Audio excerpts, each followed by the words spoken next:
Hello, welcome to Live Your Own Way with me, Lucy Gleeson Interiors, chatting homes, life and inspiration with my very special guests.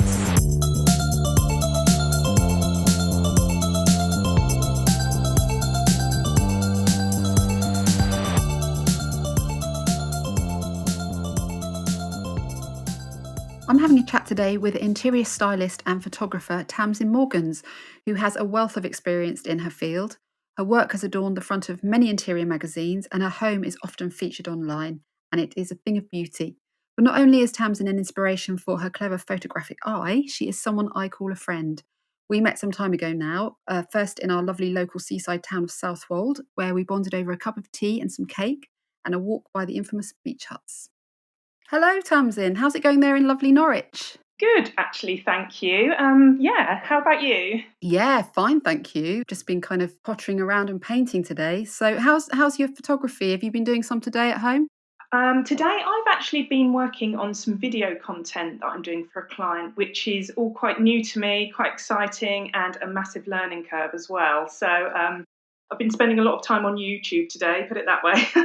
Do you find that YouTube quite helpful then? Yeah, it's amazing. I go to YouTube for absolutely anything that I'm struggling with.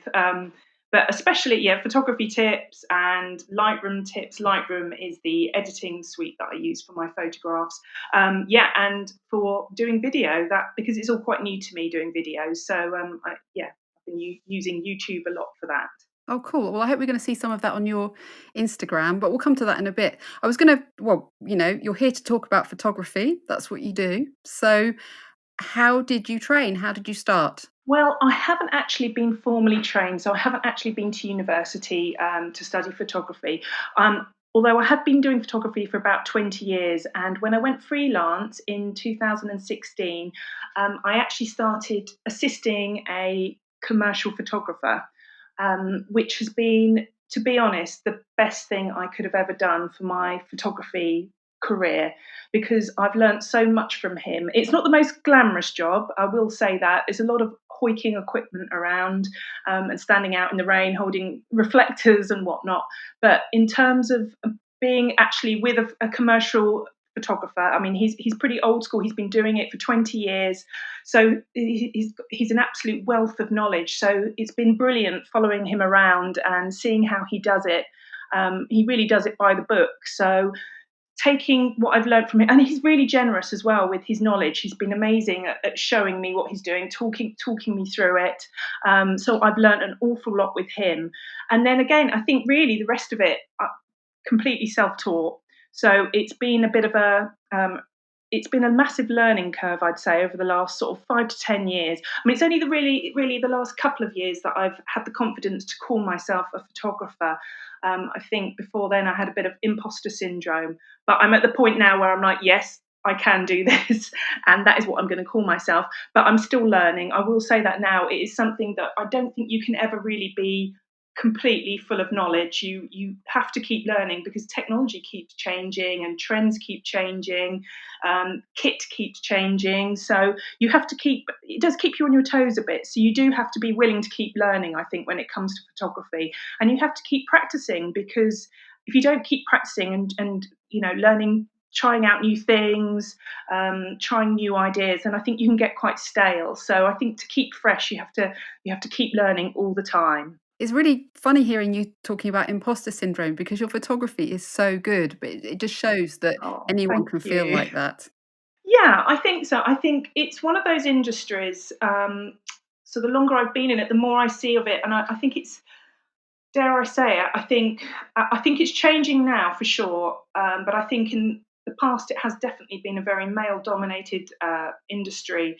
So I think it really is a case of having that confidence to compare yourself with all the other professional photographers out there who've been doing it for 20, 30 years, and they're absolutely amazing. So it's just a case of, keep learning and building up your confidence and really believing that you have got a skill and that you can do well, I think. And with all the different types of photography out there, what draws people to a specific type? For instance, obviously, interior photography as opposed to fashion. Yeah, I think some photographers, I think, do cross some boundaries and do a bit of everything. So the photographers I generally work with, because I also do styling as well. So I've got some photographers that I work with, and I think generally they do a bit of everything. I think commercial photographers have to be a bit of a jack of all trades. So they need to be able to do product photography, interiors, and fashion. And then obviously you've got the big photographers who really are just going to do fashion. They're not going to be doing product photography as well so much. So yeah, some people tend to do just one type of photography. For me personally, it's generally interiors, product.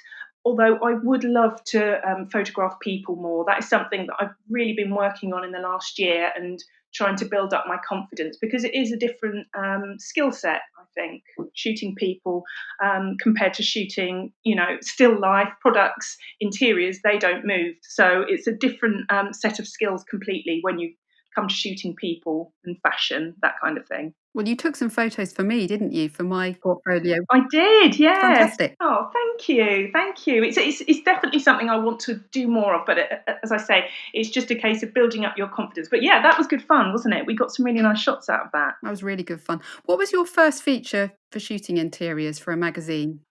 My first properly commissioned one was probably, what year are we now? So 2019, and I did my first home tour for Reclaim magazine.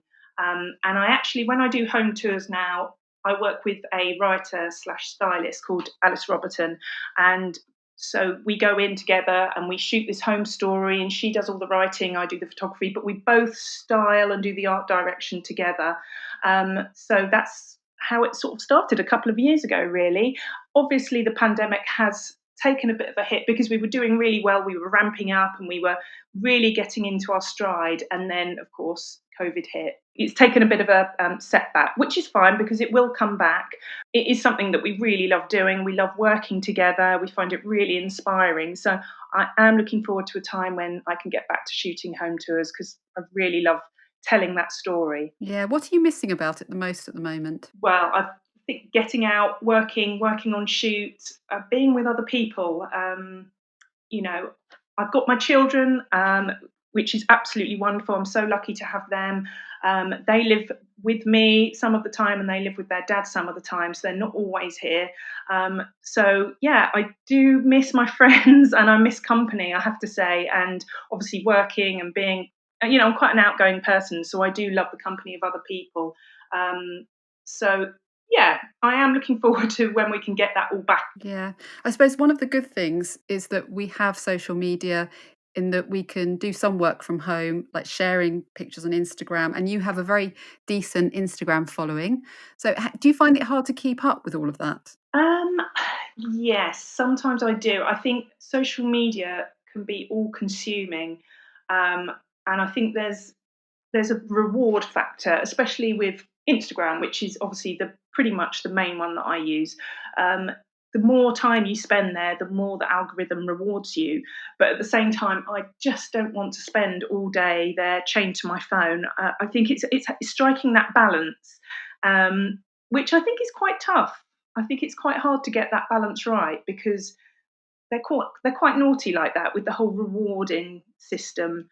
It kind of sucks you in, I think, and makes you spend a lot more time on the app than you probably would do otherwise. But yeah, I try and keep my hand in. I've got a lovely, lovely community of people there. I find it a very inspiring place. But sometimes I do fall a little bit behind, but I try and dip in and out. But sometimes it's a bit all or nothing, isn't it? I think. I feel the same. I try to have breaks, and when I'm not doing it, just completely switching off and thinking about something else, because at the end of the day, it is just an app, isn't it? And we can easily get sucked in.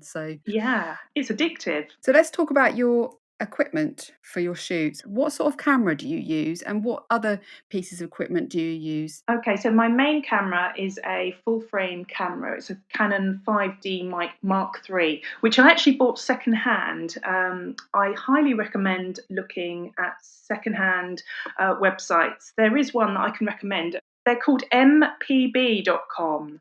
And I actually get loads of my kit from there now, lenses, camera body, all sorts of stuff. They're really brilliant. So I can highly recommend them. So yeah, obviously got that camera body, lenses. So obviously I've got a few different lenses, and in the last sort of 18 months, I've started realizing that the more you spend on a lens, the more amazing the quality. So I think photography is an expensive business to invest in, but it is exactly that. It is an investment. So I've obviously got a selection of lenses so that I can shoot anything from macro. So macro is very, very close up, very magnified, which is great for example, jewelry, if you're shooting jewelry. And then I've got a selection of other lenses that I can shoot interiors with for giving a different mood as well. So I've got a more wide angle lens, and then I've got for example, a 50mm lens, and they all just give you a slightly different mood. So you can come in and do close ups, or looking through a doorway, or doing a lot of magazines need big wide shots as well. So you need to have several different lenses in your kit in order to create the whole story. You need a decent tripod, that's an absolute must. All interior photography, you need to be shooting on a tripod, really. What else have I got? I've got a selection of uh, reflectors, which are brilliant for bouncing light into a dark corner, and also for putting up. I've got really, really big ones, and they actually unzip so that there's a filter inside. So if you've got a bright bit of sunlight coming in through a window, which actually isn't great, you don't want that bright sunshine on your scene. I actually stick that up at the window to sort of try and filter it a bit. What else have I got? I shoot into a laptop. That's the other thing. So I have a tether cable, and literally this means that when I shoot, this is something that I've learned from the photographer that I assist. Shooting tethered is the only way I can do it now. So it basically means when I shoot into a laptop, and the picture comes up straight away. So Alice, who's the writer that I work with, we can see straight away on the laptop the photograph that I've just taken, rather than trying to look into the back of the camera, because quite frankly my eyesight isn't isn't up to that anymore. So shooting tethered is just the best thing ever, because straight away I can see my picture, I can see it large on my screen, and I can see what needs changing in order to move the shot on. What else?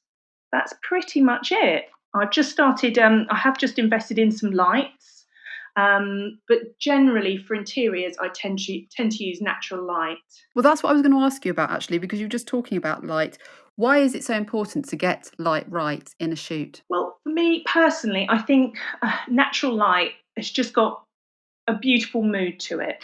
So, and although I have got lights and I have used them on a couple of occasions, really I tend to save them for when there's a very, very dark hallway, or something like that. Generally I try and use the natural light that's there, which is why I always shoot on a tripod, so that I can shoot with a very, very slow shutter speed. Obviously, being here in the UK, we're shooting all year round, and if it's November and we're going to a house, the light starts going at about 3 o'clock. So it just means I can stretch that shoot time out a little bit further if I really take my shutter speed right down, to get that shot. And that's why I use a tripod. Although obviously, if you're in an older property and there's wooden floorboards, you all have to sort of stand there like a statue until the shot's actually on the camera, because any tiny movement can make the camera shake. But yeah, natural light, I just think it's the nicest mood. I think artificial lighting can sometimes make it all look a little bit fake. So that's my preference anyway. I do love natural lighting. So, what are the best settings then for daylight taking photos? Okay, so when I've always got my camera on its tripod, I tend to use the lowest ISO possible, because when you adjust that, I take it up when I'm shooting on a very, very slow shutter speed and it's a very dark time of day, and then you take the ISO right up. But during normal daylight hours, you should try and keep that as low as possible, because otherwise it can make the picture quite grainy.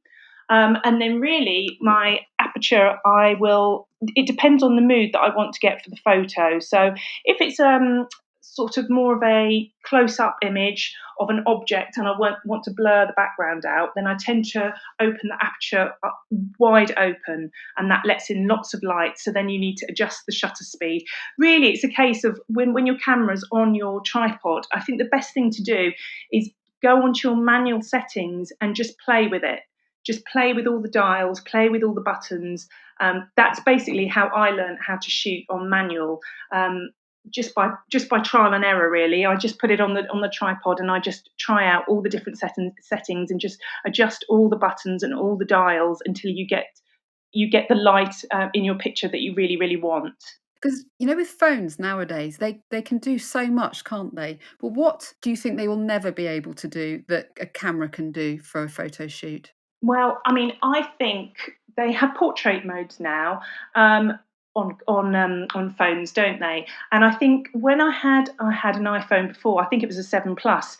I loved it. I thought it was brilliant. But the one I've got now, I'm not so keen on it, and I just don't. It just doesn't work. It just doesn't. It's just not quite right. And I just think they'll never really get that portrait mode ever. It will never really compare with shooting on a larger camera, I don't think.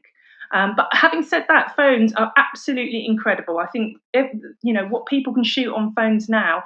Well, I mean, it's just amazing. They have awards, don't they, for phone shooting on an iPhone, and I think they're incredible. And they're in your back pocket. You can carry them around. The problem with this camera that I've got here, it's just not very handy to carry around. It weighs an absolute ton.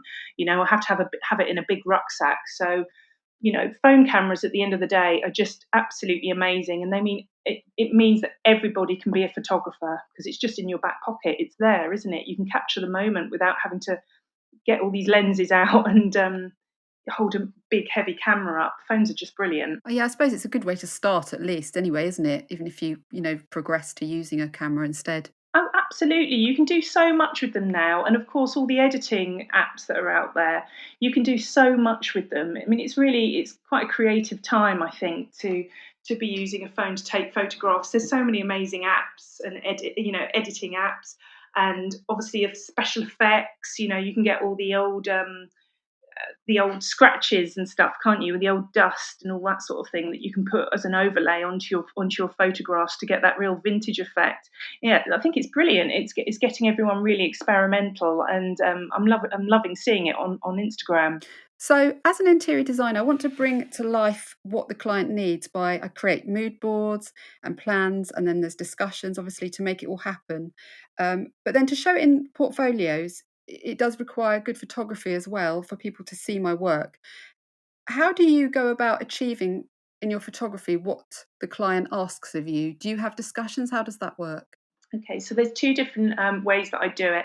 Um, on the home tour shoots that I do, we don't really have any discussion with the client beforehand because pretty much the sort of houses that we're photographing have got it all going on already. So it's just a case of going in and sort of really capturing that mood and the aesthetic of their home. Um, my other clients, where for example they might have it might be a product that I'm shooting, I definitely try and speak with them beforehand, try and have a FaceTime or a telephone call, and I'll ask them to put together some sort of very rough mood board, or to maybe invite me on Pinterest to one of their boards, just so that I can see the sort of images that they're actually looking for. Obviously, I have lots of input as well and say, well, I can do it like this, but obviously, I quite like to see what they're actually wanting so that I can make sure that we're, you know, both after the same end goal, as it were. So yeah, I normally get them to send me some photographs that they like, or look at a Pinterest board, and then what I've been doing for the last year since obviously lockdown situation, I've actually been sending them images as I shoot throughout the day via WhatsApp so that they can actually art direct from afar, which has been absolutely brilliant. A really brilliant way to sort of still carry on, you know, shooting during this time. And it really works actually, because then they can say, well, yeah, I like that, but can you change it slightly, do this, that, and the other. And so yeah, so literally sending them all through on WhatsApp so that they can okay them as we're going along through the shoot, and that seems to work quite well. Do you think it's going to change the way that we work for the future, how things are going at the moment? Because, like you're saying, being able to send things on WhatsApp, it's possibly saving some time here and there, isn't it? Yeah, I think it's going to be one of the positives actually, that you don't have to be in the same room as the person as your client. I mean, obviously, it would be wonderful because it is great if they are actually here in my studio, or if I'm there with them on a location. Having them art direct, it does make it all a lot easier. But having said that, it's all very doable. Um, it's absolutely fine, and we can still get really lovely results. And I've got a couple of clients as well where I've worked with them before face to face, and now because they know me, they know what they like, and they know that they're happy with what I do, that they send me their stuff and sort of just leave me to it, which is obviously a really great place to be. I mean, I'm really lucky because I have got a small studio here, so it's perfect for doing products, and I've got a lot of clients that send stuff from all over the country, and then I just post it back to them. So I do think that it will have an impact on the way that we work, and I think there are some things that can be done like that, can be done remotely. With something like WhatsApp, you can keep them up to date straight away, and it really works, and they can art direct from 100 miles away. So yeah, absolutely. You've had your work featured in lots of magazines. Now, how does it feel to have your work on the front page? Well, it's amazing. It's a real honour, and it's never lost on me how what an honour that is to have a photograph of mine on the front cover of a magazine. I mean, it is a buzz, I have to say. And I am really lucky. I have it. The house that this house has been featured lots of times in magazines, and then in the last couple of years, other houses as well. So I'm gradually building up this portfolio, and I'm really proud of it actually, because it is a different skill, and I have had to learn it, and I'm still learning very much so. So it's a real honour to have my photographs featured in print though, and it never gets old. It's always a real buzz when they come through the letterbox and I see it. It's lovely. Yeah. Do you edit your photos for shoots? After you've taken them, do you spend a lot of time editing afterwards? Yes, absolutely. Basically, what I try and do, I try and get the image as perfect as I can in the camera, so that there's as little as possible that needs to be done afterwards in when I'm editing them. However, each and every image always goes through. I use Lightroom, which is an Adobe system, which is a way of editing your photographs, and every single one of my photographs all get tweaked no matter what. Um, the ones that I do for the home tours, I run them through Photoshop as well, just to get all the lines really, really straight, and to pull out the highlights and pull back the shadows, just to get them looking really, really sharp. But yeah, I do spend quite a lot of time editing. So yeah, that is definitely something that I've had to learn as well over the last few years. But it's actually a process that I really, really, really love, because you can take one photograph and you can edit it in like 4 or 5 different ways. You can make it look dark and moody, light and bright. You can do some really fun stuff with it, and I do love it. But Photoshop is something that I'm still very much learning, and again, going back to YouTube, if there's something that I'm really stuck with, I will just go on there and watch a few tutorials. And most of the way that I use Photoshop, I have mostly learnt it through YouTube, I have to say. So yeah, Yeah, YouTube rocks. I watch it a lot as well. it's amazing. Can you clear up a few keywords for photography? What does vignette mean, and when you talk about lines in photography, what does that mean?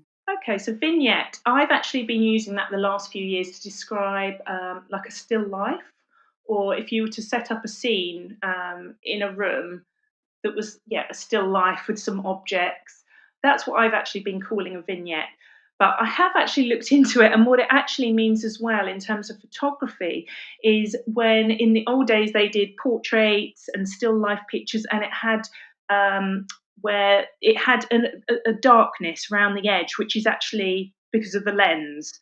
So there is actually a setting in your phone. I think even in Instagram, you can add a vignette to a photograph. And I think all editing suites, you can actually add a vignette or actually take it away. Sometimes when I take a photo, because of the lens I've used, if it's a white wall, then you will get this dark edge, okay, round it, like a circle round the very edge, and you can actually take that out, but just by using the slider on the vignette button on whatever editing app you're actually using.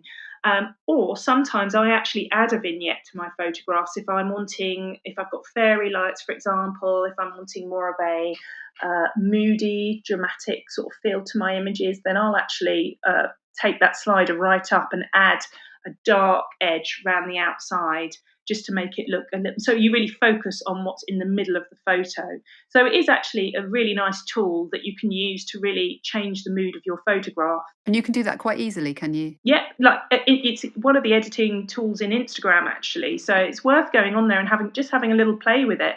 And in all other editing, all the other apps, you can actually change the vignette on your photograph, and it will actually change the mood of it quite a lot. Do you have any good tips for do's and don'ts with photography for people, wanting to start out? I think really the main thing is, if you really love photography, then that's half the thing. The second thing is just practicing, practice, practice, practice. Um, you do have to sort of play around with the buttons if you have got a DSLR. Play around with the buttons, take some photographs. They don't have to be perfect. You can just experiment a bit. Sometimes photos that are a bit blurred, a bit out of focus, it's all part of the process of learning, and you can actually create some really beautiful pictures just by having a play around on your camera. Um, Do's, I would say, absolutely using a tripod is pretty important if you are shooting still life of any kind or interiors. It's just it just it just means everything's straight. You can take your time and line everything up. And again, as I said earlier, you can change the shutter speed as well if you're shooting on manual. So yeah, there are a couple of the things that I definitely would recommend. I think really it's just a case of experimenting. And what I've been doing the last year is I've been making the most of the time that I've had and just taking photos. I mean, I've got thousands and thousands of photographs that never even see the light of day, and half of them probably won't either. Half of them probably I probably need to get rid of them. But it's just a case of just keep shooting, keep taking photographs, and really developing your skills and learning what makes a really lovely composition, and just trying new things, shooting, your family, trying to, if you're wanting to photograph people, you just need to keep practicing.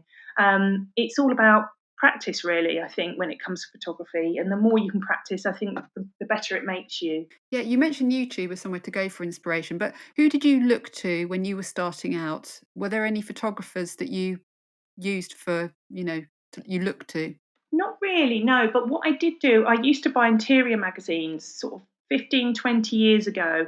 I had a couple of subscriptions and I absolutely loved them.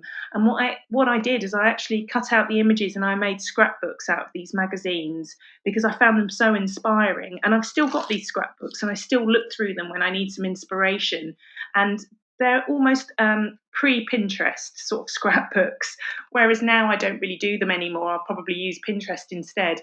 I do, these books were before that time, but as I say, I still look through them. And if ever I see an image that I love, I'll either pin it on Pinterest or tear it out of the magazine and sort of take inspiration from it, whether it's the textures or the colours, and sort of try my own version, not copying, obviously, nothing like that, but just taking inspiration from it, from maybe the texture or a prop that they've used, or the colours, or the flowers maybe that they've used. Just taking inspiration and sort of creating trying out your own version of it.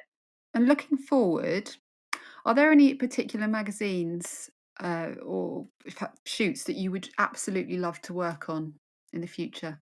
Well, I would love to photograph for books, publishers' books, for the publishers that create interior books and lifestyle books. I would absolutely love to be one of the photographers that they turn to. Um, that's my goal.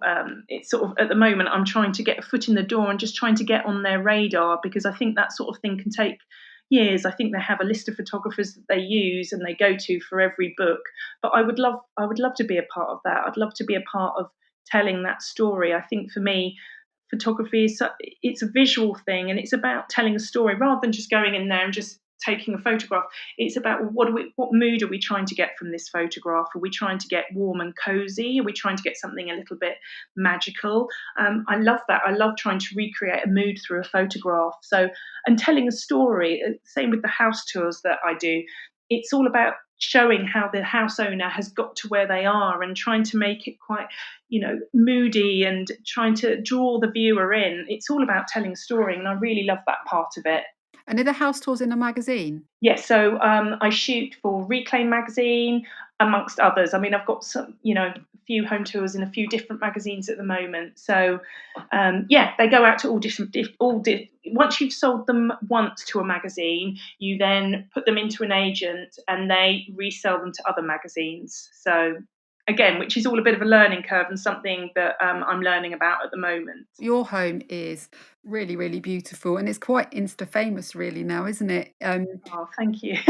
Yeah, it's been around the block a few times, but yes, it is. It's a lovely house, and people do love seeing it. I think people love seeing it on Instagram, and so yeah, I love sharing it and hopefully inspiring people.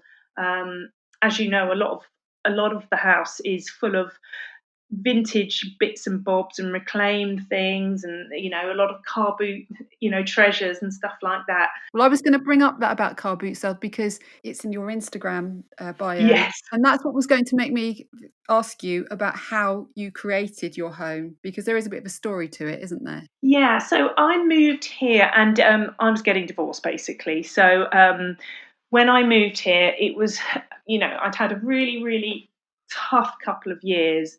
And the day I moved into this house, it was absolutely amazing. It was like a weight had been lifted from my shoulders. But on the other hand, I had this house that was very, very unloved. It was dirty. It wasn't in a good state. So I knew that I had my work cut out straight away. And I will say as well, as when I looked around it, I could tell that it had great potential because I could see that there were lots of original features. I mean, like I said, it was filthy. It was full of furniture and dirty washing everywhere. It was pretty gross, but I could see that the rooms were a generous size and that it had original fireplaces and ceiling roses. And by the time I left, I was walking down the road and my heart was beating, and I knew that I had to. I knew that I had to have it. So I came and viewed it a second time and then put in an offer. And luckily, here I am now. But it did take a good few months to get it straightened out. But actually, it was a lot of white paint, a lot of cleaning, pulling out all the smelly brown carpet that was in here. And I had a really amazing support network. I had my parents who came and helped me, and I had some friends who would come and help me, and we'd paint walls. And yeah, very quickly, actually, we were able to turn it from something that was very unloved into a house that was a very good blank canvas for filling with all my bits and bobs. And obviously, I didn't have a huge budget as well, so it was pretty important to me that I go to car boot fairs and charity shops. I didn't have lots of money to go online and go to designer shops and spend a fortune on lighting and furniture. It was the stuff that I had, and then I added to it by going around, auctions, car boot fairs, charity shops, that sort of thing. So, and I love that I filled the house with lots of history. It's something that it just makes me so happy to be surrounded by stuff that's all, slightly, it's all lots of patina and all slightly knackered, the furniture I've got. But I love that. It's all lived in and loved, and it's got a very warm feel to it, I think, when you surround yourself with stuff that's old and that's got history. It's just lovely. Yeah, you've got a beautiful well, I've been to your house and it is really stunning, so Thank you. It's very much a work in progress, as you know. It's lots to do, but yeah, it's a work in progress. well, same here. It never stops. Norwich is a place sort of well known for retro and vintage as well. So you're in the right area, aren't you, for finding pieces? Where do you go to look in Norwich itself? Norwich has got some great places for vintage, and in the last 5 years as well, there's even places that have popped up for vintage clothing as well. So the main places that I go to for treasure hunting, there's a place called Luce's, which is a huge vintage emporium down in the city, which is 2 floors, absolutely full of old stuff basically. So I can easily go and while away a nice half an hour in there looking around at all their stuff, and loads of charity shops around there as well. But really, the car boot fairs around here are absolutely incredible.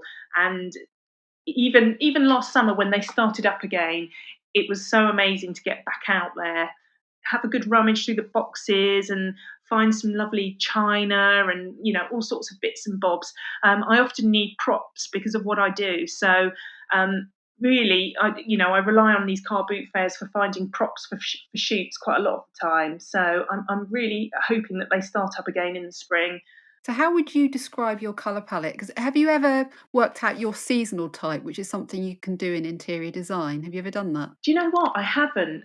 I think with colour, it's very. I just gravitate naturally towards pastels, faded colours, faded vintage colours.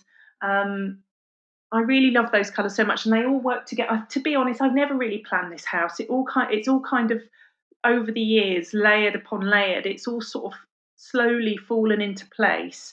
Because I think I am quite lucky. I am one of those people that can go into a charity shop or go to a carpet fair and see something and go, that will work, you know.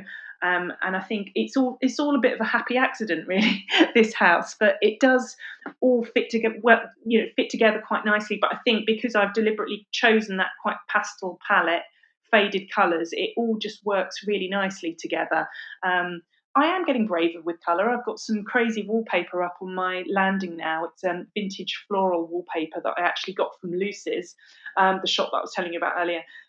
It's very floral. It's very 1970s, but it's absolutely amazing. So I've been in the house now for 7 years, and I am starting to add a bit more colour, be a bit more daring with it. But yeah, as I say, it's all been very gradual. I never planned to do a room and then did the whole lot in one go. It's taken time, and it's just layering and layering and adding bits and bobs as I go on. Really. So if I were to hazard a guess at your seasonal type, if that's okay, I would say that you are spring and autumn. And I say that because spring is to do with sort of pastel colours, very light colours. And then you've got the autumn side, which is the more vintage elements. And so yeah, you're two. You're kind of both, which some people are. I used to be Oh, spring, I love but I that. think it's changed, which it can do, and I'm heading more towards autumn. My rooms are becoming a little bit sort of darker and deeper in colour. So Oh, okay. That's really yeah. interesting. Oh, thank you. I'll have to have a look into that further. It's quite interesting, isn't it? Yeah, there's some really good books actually, quite easy. There's one I will recommend it in a bit when it comes to me, but it's written by a lady who is amazing with colour, and it's quite an old book. In fact, you know what? I'll mention it at the end of the podcast. I'll go and find it. What have you got planned now then? What's happening at the moment? Because obviously, like we say, we're at home. What are you doing at the moment, and what's coming up for you? Well, as I say, I'm working on some video content, which is something it's it's a learning curve, so it's quite time consuming trying to work out how to do it.